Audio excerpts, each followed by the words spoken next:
और बड़ी खबर आ रही है, उसका रुख कर लेते हैं। न्यूज स्टेट की खबर का बड़ा असर यहां पर हुआ है। डीएम ने मामले की जांच एडीएम और सीएमओ को सौंपी है।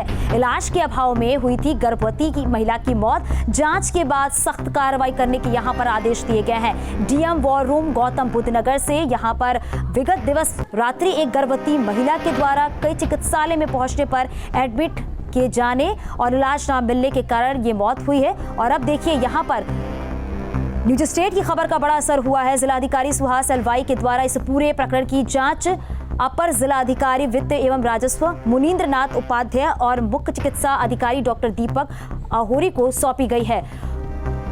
संवाददाता मनीष हमारे साथ जुड़ गया है। मनीष, यहाँ पर न्यूज स्टेट की खबर का बड़ा असर हुआ है।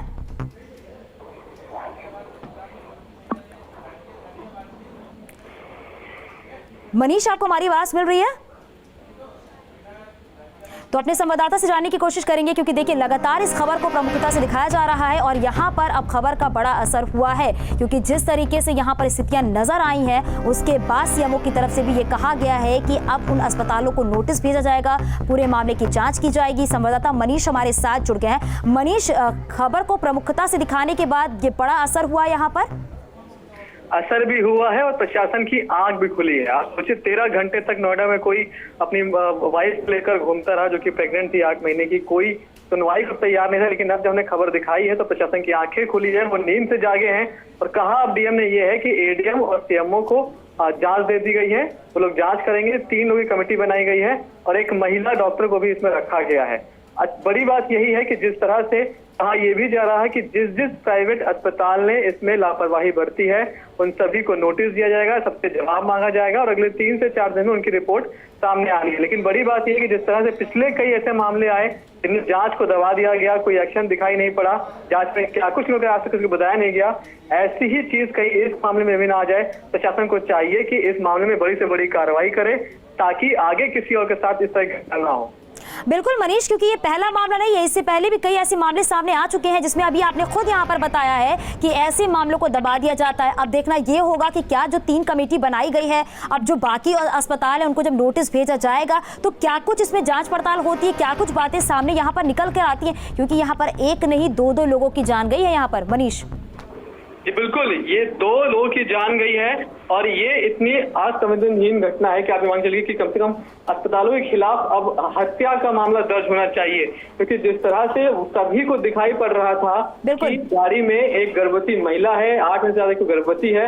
ऐसे में ना सिर्फ उस महिला की बात थी बल्कि उसके गर्भ में जो बच्चा पल रहा था उसकी भी बात थी। इन सभी बातों को दरकिनार किया गया है, इन सभी बातों को दरकिनार करके महिला को वहां से वापस किया गया है अस्पतालों के चौखट से। ऐसे में क्यों ना अस्पतालों के खिलाफ, सभी के खिलाफ हत्या का मामला दर्ज हो और यही देखना होगा कि कितनी बड़ी कार्रवाई होती है। बिल्कुल, कितनी बड़ी कार्रवाई होती है देखने वाली बात होगी। और हमारे संवाददाता लखनऊ से अनिल यादव भी हमारे साथ जुड़ गए हैं। अनिल, यहाँ पर न्यूज स्टेट की खबर का बड़ा असर हुआ है।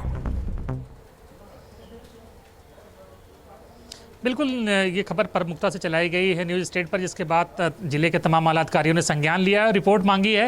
हालांकि बहुत सरकारी कार्रवाई को लेकर मैं बहुत ज़्यादा मुतमईन नहीं हूं, क्योंकि ये जो प्राइवेट हॉस्पिटल्स हैं बहुत ताकतवर होते हैं, ये तमाम तरह की अपने खिलाफ जांच को और नोटिस को बहुत ज़्यादा गंभीरता से नहीं लेते हैं। लेकिन इसमें निश्चित ही जान गई है पेशेंट की, तो कार्रवाई होनी ही चाहिए। और अगर सरकारी हॉस्पिटल्स ने भी लेने से इनकार किया है मरीज को, तो वहाँ जो जिम्मेदार अधिकारी बैठे उन पर भी कार्रवाई होनी चाहिए। अभी तमाम आला अधिकारी जांच की और कार्रवाई की बात कह तो रहे हैं, लेकिन कार्रवाई क्या करते हैं ये हमें जरूर आखिर में देखना होगा।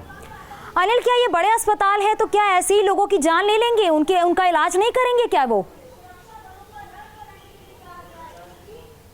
बिल्कुल, देखिए ये इनकी हरकतें, बड़े हॉस्पिटल्स की हरकतें ये पहली बार सामने नहीं आई हैं। प्राइवेट हॉस्पिटल्स जो चलाते हैं बहुत मजबूत लोग होते हैं, वो मसल्स पावर से, मनी पावर से भी मजबूत होते हैं और उनके पॉलिटिकल कनेक्शन भी बहुत मजबूत होते हैं। तो कई बार उनके यहाँ से इस तरह की शिकायतें आती हैं, लेकिन उनका होता कुछ नहीं है और एंड ऑफ द डे उनका हॉस्पिटल जो है वो निर्बाध रूप से चलता रहता। तो बहुत मजबूत लोग हैं, तो बहुत ज़्यादा हमें इसको लेकर उम्मीद नहीं रखनी चाहिए कि कोई बड़ी कार्रवाई होगी। जो जान गई है उसके लिए इन्हें सबक सिखाया जाएगा। नोटिस जारी होगा, तुरंत ये नोटिस का जवाब दे देंगे, उसके बाद निर्बाध रूप से इनका कामकाज जो है पहले की तरह चलता ही रहेगा। बिल्कुल अनिल, क्योंकि सवाल कई खड़े हो रहे हैं यहाँ पर, और मनीष भी संवाददाता लगातार हमारे साथ बने हुए हैं। मनीष, अगर बात यहाँ पर करें, क्योंकि जिस तरीके से मरीजों को लौटाया जाता है, यहाँ पे कई बातों का हवाला दिया जा रहा है। इस वक्त की अगर बात करें तो पहले कोरोना की बात की जाती है, फिर उसके बाद बेड ना होने की बात की जाती है, तीसरी बात गरीबी की बात की जाती है, चौथी बात पैसे की बात की जाती है। आखिर अगर ये चीजें देखने को मिल रही हैं तो जो स्वास्थ्य विभाग की तरफ से बातें की जाती हैं कि सारी तैयारियां पूरी हैं, तो आखिर वो तैयारियां हैं कहाँ? बिल्कुल, बड़ा सवाल ये भी है कि तैयारियां कहां पर हैं, और जिन भी 7 अस्पतालों ने महिला को वापस किया है, आप समझिए उनमें से 2 बड़े अस्पताल ऐसे हैं जो कि कोविड-19 के पेशेंट का भी इलाज कर रहे हैं। वो अप्रूव्ड है यहाँ से, नोएडा से, और इसके पहले वो ऑलरेडी एक फुल फ्लेज अस्पताल वो लोग चला रहे हैं। मतलब वहां पर प्रेग्नेंट महिला के इलाज की भी सुविधा थी और कोविड-19 का ख्याल रखते हुए, सारे एहतियात बरतते हुए इलाज करने की भी सुविधा थी। ऐसे में उन 2 अस्पतालों का ये कहना है कि पीड़ित का यह कहना है कि उससे कहा गया कि हमारे पास बेड मौजूद नहीं है, ऐसे में आप यहाँ से वापस चले जाएं, कहीं और जाकर एडमिट हो जाएं। आप सोचिए कि ऐसी स्थिति में जब कोविड-19 के जो हॉस्पिटल्स हैं, अगर वही मना कर देंगे तो दूसरे अस्पताल कैसे लेंगे। लेकिन एक बड़ी बात ये भी सोचने वाली है कि मान लीजिए एक वक्त को महिला कोविड-19 पॉजिटिव थी भी, तब भी हद से हद अगर आप इलाज करते क्या हो जाता। आपके जो डॉक्टर्स हैं वो सभी बीपी किट में काम करते हैं, कई डॉक्टर्स इलाज कर रहे हैं कोरोना पेशेंट्स का, तो क्या इसका इलाज नहीं हो सकता था? और सबसे बड़ी बात यह है कि शुद्ध मुनाफा और पैसे का लालच है कि सभी प्राइवेट अस्पताल ने उसको इलाज करने के लिए मना किया है, क्योंकि अगर उनको लगता है कि अगर जिसका वो ट्रीटमेंट कर रहे हैं, अगर वो कोविड-19 पॉजिटिव निकलेगा मरीज, तो कहीं ना कहीं उनके रोजमर्रा के कामकाज में, रोजमर्रा के ऑपरेशंस पर असर पड़ेगा। अस्पताल को कुछ घंटों के लिए सील किया जाएगा, उस फ्लोर को कुछ घंटों के लिए सील किया जाएगा। इसी डर से कहीं ना कहीं अस्पतालों ने इलाज करने से मना कर दिया। बिल्कुल मनीष, क्योंकि कई सवाल लगातार जो हैं वो यहाँ पर खड़े हो रहे हैं। आप दोनों का शुक्रिया इस पूरी जानकारी के लिए। और देखिए यहाँ पर किस तरीके से प्रशासन की बड़ी लापरवाही सामने आई है, और बार बार ये हवाला दिया जाता है कि पैसे की वजह से इलाज नहीं हो पा रहा, कोरोना की वजह से इलाज नहीं हो पा रहा। क्या कोरोना की डर से आप किसी महिला और किसी बच्चे की जान ले लेंगे? तमाम सवाल जो है वो लगातार यहाँ पर खड़े हो रहे हैं। अब देखना ये होगा कि जिस तरीके से यहाँ पर रिपोर्ट तलब की गई है, नोटिस दिया गया है, आखिर इस पूरे मामले में क्या कुछ कार्रवाई यहाँ पर होती है, क्योंकि लगातार यहाँ पर ये कहा जा रहा है कि कहीं ना कोई लापरवाही जो है वो सामने यहाँ पर साफ तौर पर जो है वो यहाँ पर देखी गई है। और